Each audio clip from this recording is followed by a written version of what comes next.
जब पुलिस चोर को पकड़ती है तो घर से डंडा मारती हुई ले जाती है, फिर थाने में मारती है, फिर इसके बाद न्यायाधीश उसको दंड देता है। होता है ना प्रक्रिया। हम प्रगट का उदाहरण देते हैं। पहले घर से पकड़ने से लेकर के थाने तक जय बार मन आया तय बार लात घूंसा थप्पड़, और थाने में डट के डंडों से पिटाई, और इसके बाद हथकड़ी लगा करके पूरी फाइल बना करके जज के सामने फिर वहां उसको सजा सुनाई जाती है। अभी तक क्या हो रहा था? अभी तक दंड नहीं दिया गया क्या? कर्म का इतना भयानक फल होता है। यहां देख लो, 5 मिनट दुष्कर्म किया और आजीवन जेल या फांसी की सजा। तुम्हें नर्क को ऐसा लगता है कि कहानी कही जा रही है? कहानी नहीं है।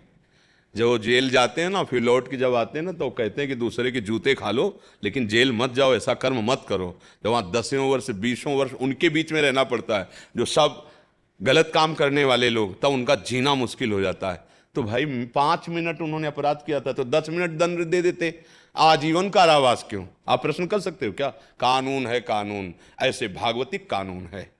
आप अगर पाप कर्म करोगे तो दुर्गति शब्द है, यहां भी और वहां भी। घर में भी चैन से नहीं रहने देंगे और जेल में भी चैन से नहीं रहने देंगे, आपको दंड भोगना पड़ेगा। इसलिए डरो, कानून से डरो, समाज से डरो, धर्म से डरो, अपराध से डरो, कोई गलती ना हो जाए। मनुष्य शरीर मिला है, बुद्धि है, विवेक है, उससे काम करो, पशु थोड़ी हो। अब मनमानी करोगे तो ठीक है, आज तुम्हारे पुण्य काम कर रहे, नहीं फंस रहे हो, कल ऐसी जगह फंसोगे, हाँ, चकनाचूर हो जाओगे, किसी काम के नहीं रहोगे। इसके बाद फिर दंड। किसी ने कहा जैसे हम मर जाते हैं तो शरीर तो यहां छूट गया, फिर दंड किसको मिलता है? स्वप्न में तुम्हारा शरीर छूटा हुआ ही तो पड़ा हुआ है सैया पे, पर स्वप्न में यदि गला काटा जा रहा है तो चिल्ला पड़ते हो कि नहीं?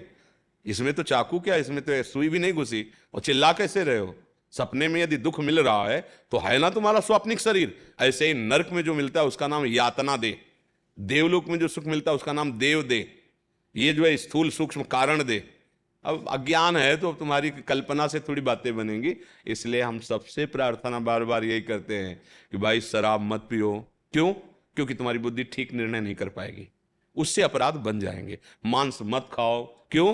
क्योंकि इस अपराध से तुम्हारी बुद्धि भ्रष्ट हो जाएगी। व्यभिचार मत करो, पराया जो धर्म के शासन से अलग भोग आदि वो मत